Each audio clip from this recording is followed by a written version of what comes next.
نضيء بنورنا الدنيا وننشر في الفضاء أملا ونعلي عزم همتنا فمن طلب العلا وصل. بسم الله الرحمن الرحيم.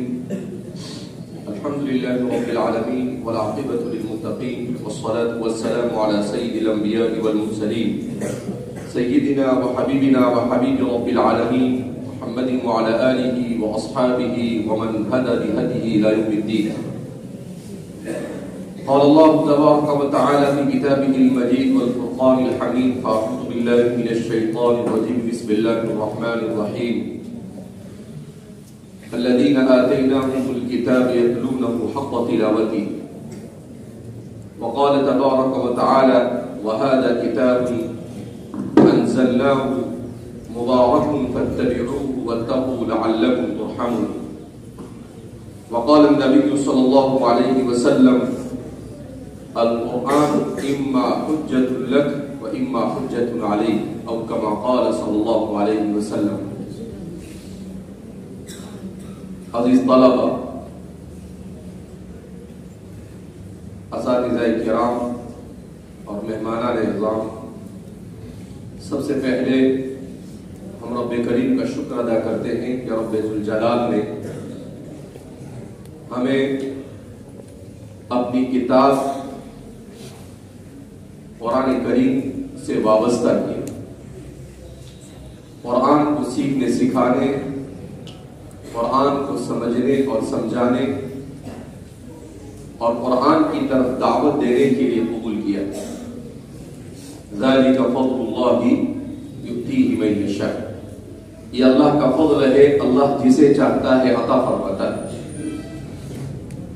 گویا قرآن کریم کے حفظ کی توفیق کا ملنا نہ تو حافظ کا کمال ہوتا ہے اور نہ کسی اور کا، بلکہ یہ کمال ہے اس رب کا جس رب کے قبضے قدرت میں کائنات کا ذرہ ذرہ.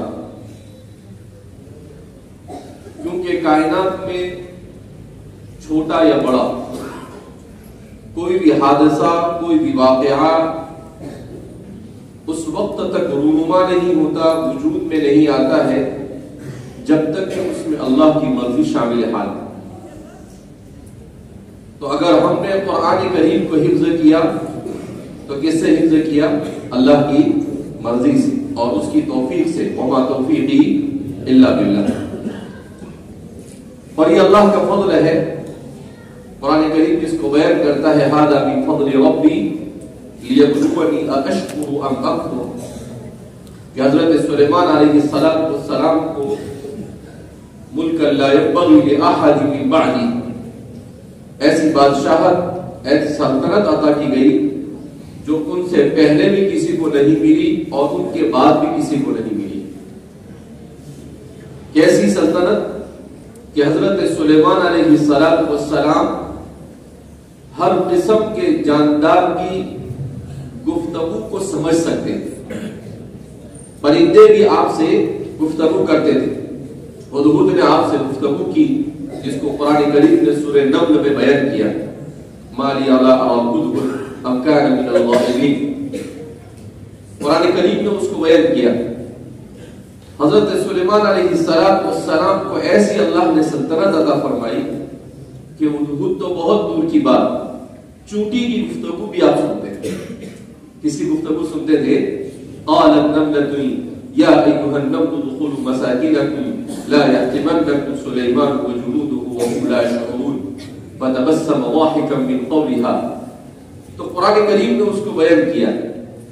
آج بہت سارے ماہرین قرآن اور قرآن کریم پر تحقیق کرنے والوں نے حضرت سلیمان اور چونٹی کے مکالمے پر مستقل کتاب لکھی اور ان کتابوں میں لکھا کہ اس چونٹی نے جس فصاحت اور بلاغت کے ساتھ کلام کیا اور قرآن کریم نے جس اسلوب میں اس کو بیان کیا، کہا کہ اس اسلوب کو بلاغت کا سب سے اونچا اسلوب کہا جاتا ہے.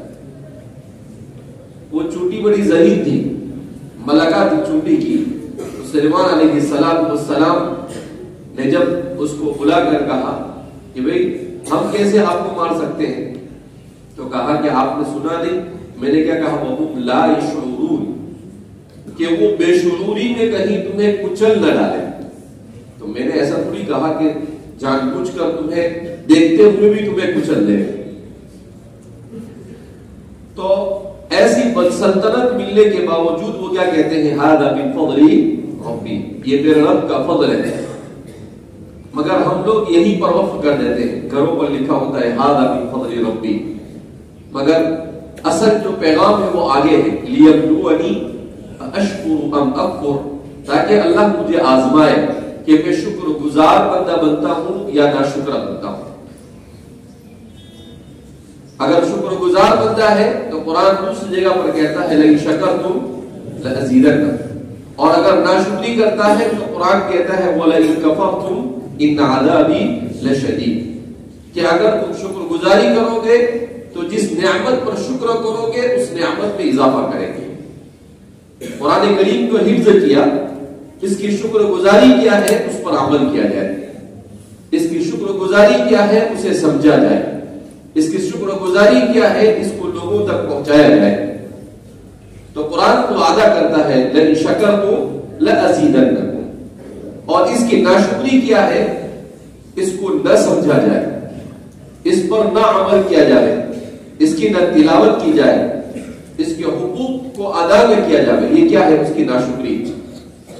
اسی لیے قرآن کریم کی آیت کریمہ میں نے آپ حضرات کے سامنے پڑھی. قرآن میں اللہ فرماتے ہیں الذین آتیناہم الکتاب یتلونہ حق تلاوتہ، کہ ہم نے جنہیں کتاب یعنی قرآن کریم عطا کیا وہ اس کی تلاوت کرتے ہیں ایسے جیسے کہ اس کی تلاوت کا حق ہے. تو قرآن کی تلاوت کا حق کا کیا مطلب ہے؟ اس آیت کی تفسیر کرتے ہوئے ہمارے مفسرین نے اخلاق حاملین قرآن کو بیان کیا کہ حاملین قرآن کے اخلاق کیا ہونا چاہیے. امام ابن القیم الجوزی مفتاح دار السعادہ میں اس کی تفسیر کرتے ہوئے لکھتے ہیں کہ قرآن کریم نے یقرؤونہ حق قراءتی نہیں کہا، یتلونہ حق تلاوتی کہا اس کے دو معنی ہیں. تلاوت کے معنی ایک تو اس کو پیدر پہ پڑھنا اور دوسرا اس کی تعلیمات پر عمل کرنا. اور پھر انہوں نے اس کو قرآن کریم کی دوسری آیت کریمہ کے ساتھ ملاتے ہوئے کہا کہ قرآن میں دوسری جگہ پر اللہ نے کہا وَهَذَا كِتَابٌ أَنزَلْنَاهُ مُبَارَكٌ فَاتَّبِعُوهُ وَاتَّقُوا لَعَلَّكُمْ تُرْحَمُونَ، یہ کتاب ہے جس کو ہم نے نازل کیا، بڑی بابرکت کتاب ہے. فَاتَّبِعُوهُ، تم اس کی پیروی کرو، وَاتَّقُوا، اور تقوی اختیار کرو، لَعَلَّكُمْ تُرْحَمُونَ، تاکہ تم پر رحم کیا جائے. عبداللہ بن مبارک وہ فرماتے ہیں لَيْسَ قَارِئُ الْقُرْآنِ مَنْ حَفِظَهُ إِنَّمَا الْقَارِئُ مَنْ عَمِلَ بِهِ، کہ قاری قرآن اور حافظ قرآن وہ نہیں ہے جو صرف اس کے الفاظ کو یاد کر لے، بلکہ وہ ہے جو اس کی تعلیمات پر عمل کرے. اسی لیے حضرت ابو درداء رضی اللہ تعالیٰ عنہ کے سلسلے میں بیان کیا جاتا ہے کہ حضرت ابو درداء رضی اللہ تعالیٰ عنہ کی خدمت میں ایک شخص حاضر ہوا، اس کے ساتھ اس کا چھوٹا بچہ تھا. اس نے کہا کہ یہ میرا بچہ ہے، یہ حافظ قرآن ہے. تو فرماتے ہیں کہ سیدنا حضرت ابو درداء رضی اللہ تعالیٰ عنہ مسکرانے لگے اور کہا هل هو حافظ القرآن، کیا یہ حافظ قرآن ہے؟ کہا لا، یہ حافظ قرآن نہیں ہے، ابھی یہ تو جامع الفاظ قرآن ہے. انه جامع کلمات القرآن فی صدرہ، اس نے تو صرف ابھی قرآن کے الفاظ کو یاد کیا ہے. کہا یہ حافظ اس وقت ہوگا جب اس کی پیروی کرے گا اور اس کی تعلیمات پر عمل کرے گا. جب تک کہ اس پر عمل نہیں، وہاں تک کہ نہ اسے قاری کہہ سکتے ہیں، نہ اسے تالی کہہ سکتے ہیں، اور نہ ہی اسے حافظ کہہ سکتے ہیں. تو اسے معلوم ہوا کہ قرآن کریم کے نزول کا مقصد اس پر عمل کرنا ہے، اور وہ جب تک کہ حاصل نہیں ہوتا ہے وہاں تک کہ قرآن کریم کے حافظ کو حافظ نہیں کہا جا سکتا ہے. اسی لیے امام مناوی وہ فرماتے ہیں اپنی کتاب فتح القدیر میں کہ حملۃ القرآن من ہم، کہ حملۃ القرآن کون ہے؟ جن کو حاملین قرآن کہا جائے، جن کو حافظ قرآن کہا جائے، کہا الذین یتلونہ آناء اللیل وآناء النہار، جو دن رات اس کی تلاوت کرتے رہے، ویتبعونہ اس کی پیروی کریں، وَيُحِلُّونَ حَلَالَهُ وَيُحَرِّمُونَ حَرَامَهُ، اور اس کے حلال کو حلال سمجھے، اس کے حرام کو حرام سمجھے، اس کے اوامر پر عمل کرے، اس کے نواہی سے رک جائے، اسے کہا جاتا ہے حاملین قرآن۔ تو اس لیے حامل قرآن اور قرآن کریم کو یاد کر لینا اپنے سینے میں یہ کافی نہیں ہے، بلکہ حامل قرآن کی ذمہ داری بڑھ جاتی ہے کہ قرآن کریم کا حامل کس کو کہتے ہیں۔ تو باقاعدہ امام آجوری رحمۃ اللہ علیہ نے کتاب لکھی ہے آداب حملۃ القرآن، کہ حملۃ القرآن کے کیا کیا آداب ہیں، اخلاق حملۃ القرآن، ان کے اخلاق اور ان کا کردار کیا، انہیں کیا کرنا چاہیے۔ امام نووی نے بھی اس پر کتاب لکھی اخلاق حملۃ القرآن۔ تو کوئی آداب حملۃ القرآن کتاب لکھتا ہے، کوئی اخلاق حملۃ القرآن لکھتا ہے۔ ان سب کا مقصد یہ ہے کہ حافظ قرآن کو وہ حافظ قرآن ہونے کے ساتھ ساتھ کن ذمہ داریوں کے کون سی ذمہ داریاں اس کے سر پر آتی ہے اسے سمجھانے کی کوشش کرتے ہیں۔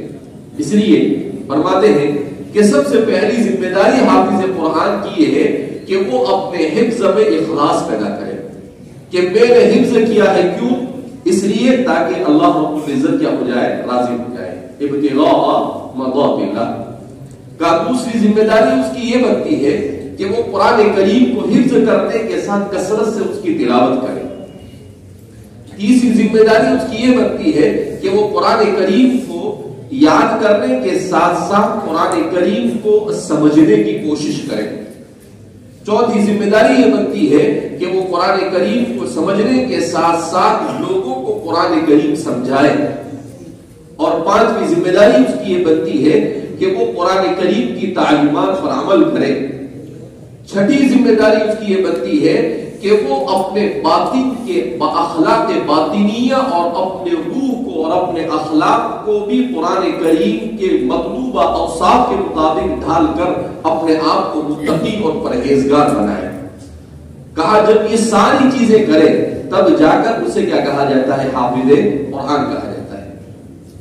اسی لیے امام نووی نے امام مسلم کے حوالے سے دو روایتیں ذکر کی ہے جو ہمارے حافظ قرآن کے لیے جس کا جاننا بہت ضروری ہے۔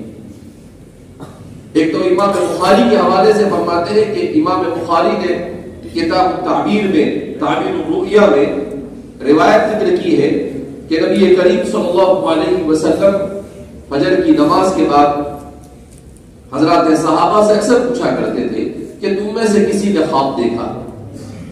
ایک دن اللہ کے رسول صلی اللہ علیہ وسلم نے پوچھا تو حضرات صحابہ کرام رضوان اللہ تعالیٰ اجمعین خاموش رہے، تو حضور نے کہا کہ میں نے آج خواب دیکھا ہے، اور پھر رسول اللہ صلی اللہ علیہ وسلم نے تفصیل کے ساتھ خواب کو بیان کیا۔ اس خواب میں امام نووی فرماتے ہیں کہ رسول اللہ صلی اللہ علیہ وسلم نے ارشاد فرمایا کہ میں دو شخصوں کے پاس سے گزرا، ان میں سے ایک آدمی ہے جو بیٹھا ہوا ہے اور دوسرا آدمی ہے جو جس کے ہاتھ میں بڑا وزنی پتھر ہے اور وہ پتھر لے کر کھڑا ہے۔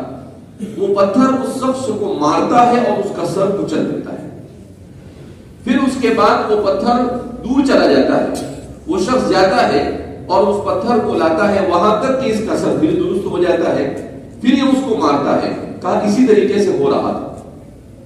فرماتے ہیں حضرت جبریل نے مجھے اخیر میں کہا کہ یہ وہ شخص ہے جو قرآن کریم کو پڑھتا تھا مگر قرآن کریم پر عمل نہیں کرتا تھا، جو قرآن کو تو پڑھتا تھا مگر نمازوں کا اہتمام نہیں کرتا تھا۔ بخاری کی روایت ہے۔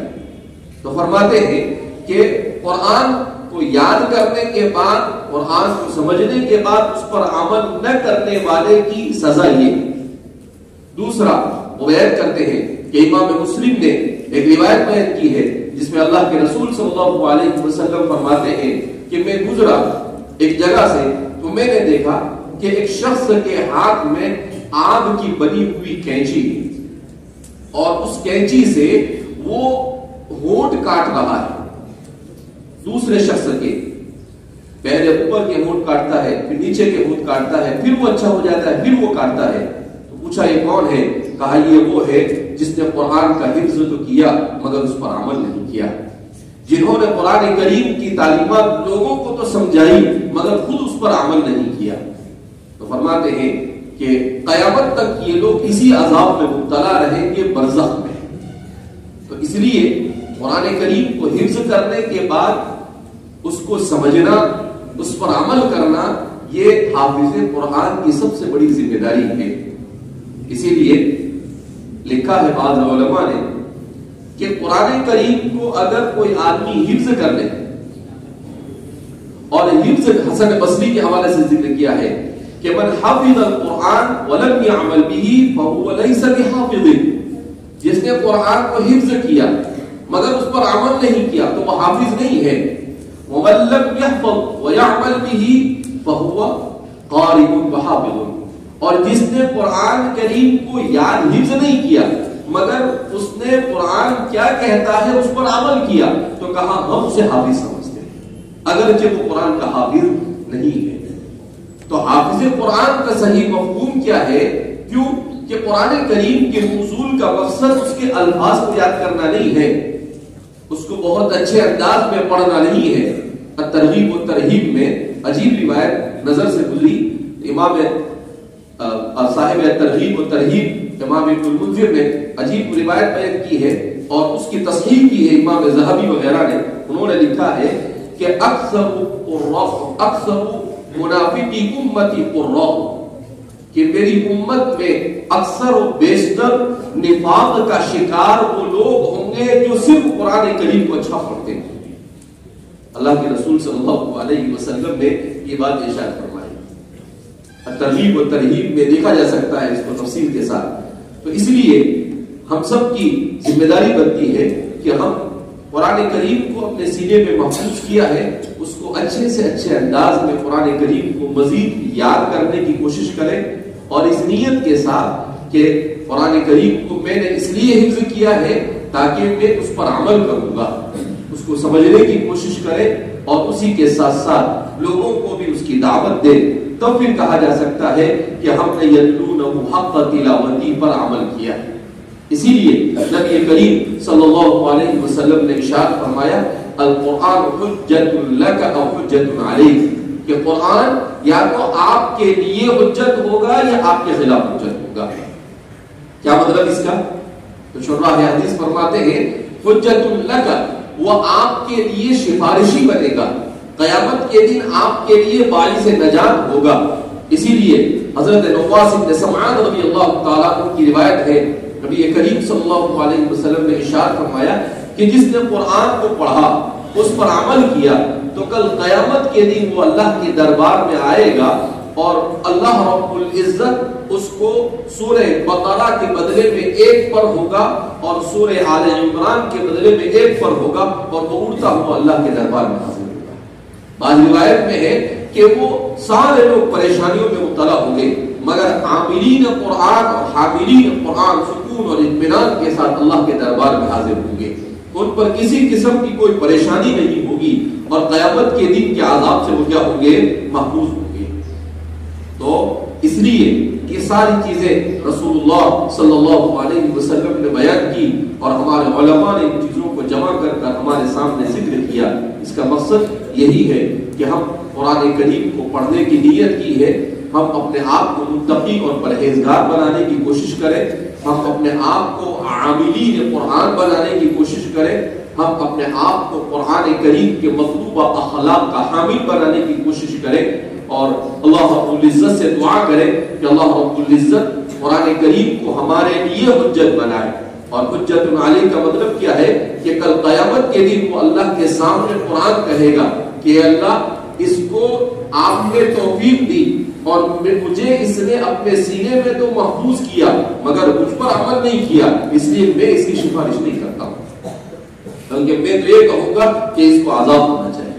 اس کا کیا مطلب ہوتا ہے؟ حجت علیک کا، آپ کے خلاف حجت ہوگا، وہ سفارش نہیں کرے گا بلکہ آپ کے خلاف وہ کہے گا اللہ رب العزت کے دربار میں کہ اس نے تو مجھ پر ظلم کیا کہ مجھ پر عمل نہیں کیا.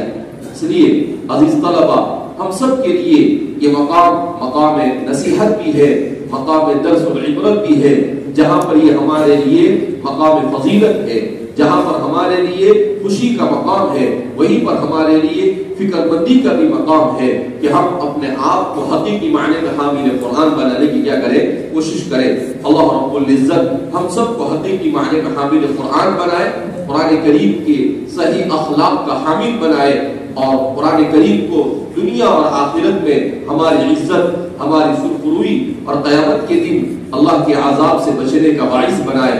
رسول اللہ صلی اللہ علیہ وسلم کے طریقے پر چلنے کا اللہ رب العزت ہمیں عادی بنائے، اسی قرآن کی برکت سے اللہ ہم سب کو کہنے سننے زیادہ عمل کی توفیق مرحمت فرمائے۔ میں والد صاحب کی طرف سے اور جامعہ کی طرف سے آپ تمام کے تمام حافظ ہونے والے 26 طلباء کو دل کی گہرائیوں سے مبارکباد دیتا ہوں، آپ کے اساتذہ کو، آپ کے والدین کو، اور انتظامیہ مدرسے کے انتظامیہ کو، اور جماعت تمام کے تمام محسنین کو جنہوں نے تعاون کیا۔ اللہ رب العزت قرآن کریم کی برکت سے ہم سب کو دنیا اور آخرت کی بلائیوں سے مالا مال فرمائے، اور اللہ رب العزت ہر قسم کے شرور و فتن سے ہم سب کی حفاظت فرمائے، اور اللہ ہم سب سے راضی ہو جائے، ایسے اعمال کی توفیق مرحمت فرمائے۔ وآخر دعوانا الحمدللہ رب العالمین۔